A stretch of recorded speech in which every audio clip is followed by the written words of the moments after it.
Habari, kwa jina naitwa Leonard, ni mwandishi kutoka MBS Trinity Care. MBS Trinity Care yani akili, mwili na nafsi. Leo tunakuja na mada isemayo njia za kugundua kipaji. Kipaji ni nini? Kipaji ni uwezo wa kipekee wa mtu kufanya jambo kwa ustadi mkubwa bila kutumia nguvu kama wengine.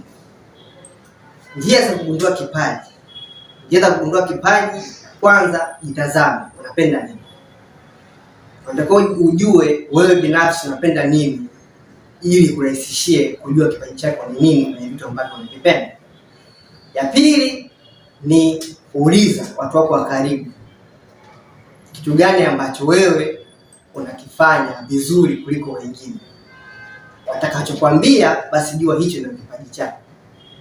Ya tatu, muombe Mungu akuonyeshe. Muombe Mungu akuonyeshe kipaji chako kupitia sala, kiimani zaidi. Unaweza kufunga, ukasali, ukafunga, ukajua basi Mungu anapokuonyesha kupitia ndoto, kupitia maono mbalimbali, basi unaweza kujua kipaji chako ni nini. Ya nne ni kufanya vitu vingi tofauti.